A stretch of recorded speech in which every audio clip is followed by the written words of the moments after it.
Hello hi everyone, welcome back to my YouTube channel. हमारे YouTube channel पे आपका स्वागत है। मैं आ चुका हूँ न्यू रिएक्शन वीडियो के साथ। आज का वीडियो बहुत ही धमाकेदार होने वाला है, जो है दबंग स्टार खेसारी लाल का सॉन्ग, जो होली सॉन्ग है। आज ये आया, बहुत ज़बरदस्त सॉन्ग है। जो सॉन्ग है माझी के मूस, बहुत ही बढ़िया सॉन्ग है। तो चलिए हम वीडियो को स्टार्ट करते हैं। वीडियो स्टार्ट करने से पहले मैं बताता हूँ, मैं हूँ विकास मौर्य।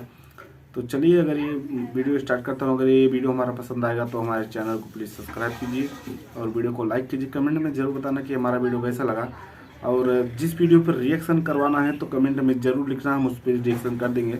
चलिए अभी हम वीडियो को स्टार्ट करते हैं। Let's go. जब सुने के होई भोजपुरी गाना, बस बजे के चाही गाना।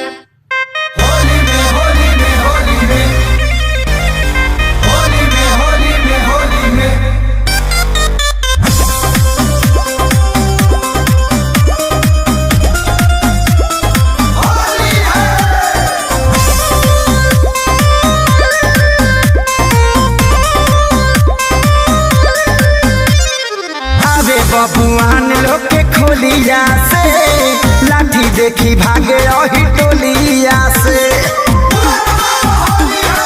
ए हो अरे अरे बबुआन लोग के खोलिया से लाठी देखी भागे रही टोलिया से। इ तो पंडित जी के दक्षिणा के चूस गइल बा हो, इ तो पंडित जी के दक्षिणा के चूस गइल बा। असमाजी वाला मुस्का दुरुस गइल बा, असमाजी वाला मुस्का दुरुस गइल बा। असमाजी वाला मुस्का दुरुस गइल बा, असमाजी वाला मुस्का दुरुस गइल बा।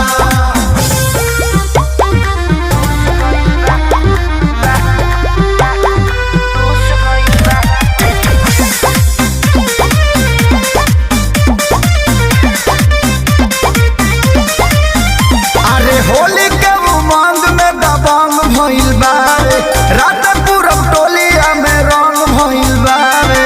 रंग भइल बा रे, हो रंग भइल बा रे, होली के उमंग में दबंग भइल बा रे, रात पूरब टोलिया में रंग भइल बा रे। अरे पिए खातिर करा के जूस गइल बा हो, पिए खातिर असमाजी वाला मुस्का दुरुस गइल बा, असमाजी वाला मुस्का दुरुस गइल बा। असमाजी वाला मुस्का दुरुस गइल बा, असमाजी वाला मुस्का दुरुस गइल बा। होली में होली में होली में होली में होली में होली में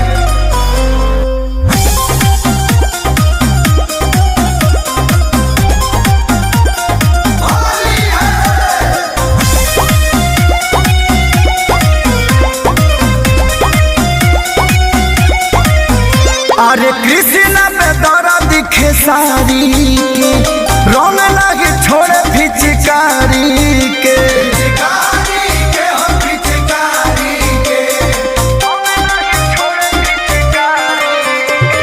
कृष्णा पे दौरा दिखे सारी के, अरे रंग नहीं छूटे पिचकारी के। अरे साफ पर खातिर बुरुस गइल बा हो, साफ वाला मुस्का दुरुस गइल बा, एक मामाजी वाला मुस्का दुरुस गइल बा। असमाजी वाला मुस्का दुरुस गइल बा, असमाजी वाला मुस्का दुरुस गइल बा।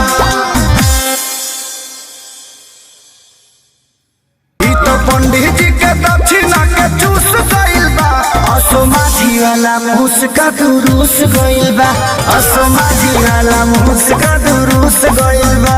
असमाजी वाला मुस्का दुरुस गइल बा, असमाजी वाला मुस्का दुरुस गइल बा। अगर ये वीडियो हमारा पसंद आए तो हमारे चैनल को प्लीज़ फटाफट सब्सक्राइब कीजिए और वीडियो को लाइक कीजिए। कमेंट में ज़रूर बताना कि हमारा वीडियो कैसा लगा। चलिए मिलते हैं नेक्स्ट वीडियो में, तब तक के लिए नमस्कार, प्रणाम।